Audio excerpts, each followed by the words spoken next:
Hello everyone, my name is Cornisha Wright and this is my Project 1, which is Nunnery versus Awesome Toyota, and the jurisdiction that I chose was Pennsylvania. In this case, it is dealing with Awesome Toyota, which is a car dealership owned and run by two brothers, Billy Biz and Baxter Biz. The brothers opened the car dealership as a general partnership, with each of them owning 50% as general partners. At Awesome Toyota, all the keys to the inventory of cars are kept in a key cabinet, which is monitored by the front desk greeter, Rachel receptionist. When employees need to move an Awesome Toyota vehicle, they must fill out a key request tag and leave it with Rachel. The tag contains a space for the date, the time, the stock number of the vehicle, the name of the person checking the keys out, and where the vehicle is going. Rachel also keeps a key control log and a spiral notebook as redundancy. When the employees check out the cars, Rachel hangs it on the board in place of the key. And when they are returned, she disposes the checkout tag, replaces the keys, and crosses their name out.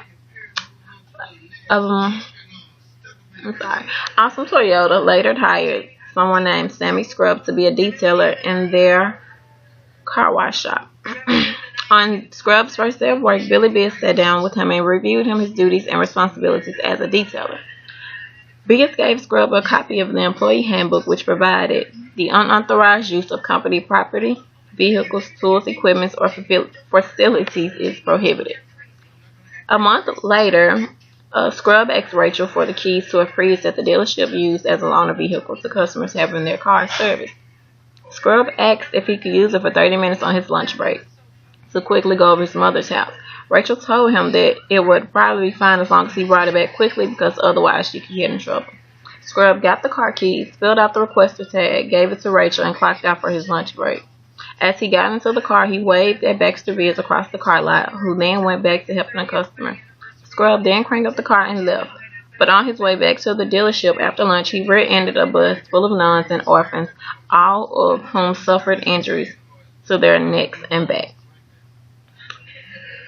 When asked if he understood that he was not supposed to use company property, he said he thought it was fine if his supervisor and the key attendant knew about it. He said he hasn't been working at the Toyota place very long and wasn't familiar with all the procedures, especially since most people don't really follow them precisely anyways. The key control log had no record of Scrub checking out the keys and his key request tag was nowhere to be found. Meanwhile, the nuns and orphans Awesome fired both Scrub and Rachel for violating company policy and destroying company property. Meanwhile, the nuns and orphans sued Awesome, Rachel, and Scrub. They also sued the owners, Billy and Baxter Biz. Awesome and the Biz brothers defended by arguing that Scrub had no authority to use the car when the accident occurred. The first issue would be, is Awesome liable for Scrub's actions?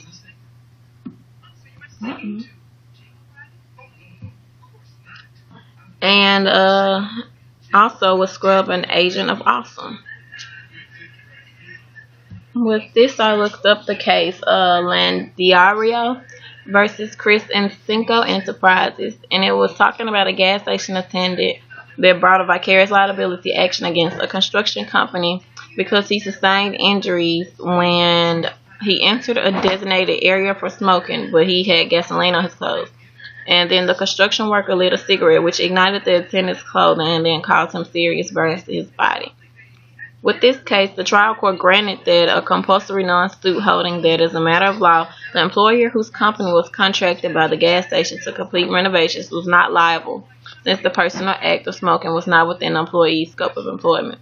So to answer the issue number one, no, Awesome is not liable for Scrub's action because he was not acting. He was not acting within the scope of the employment.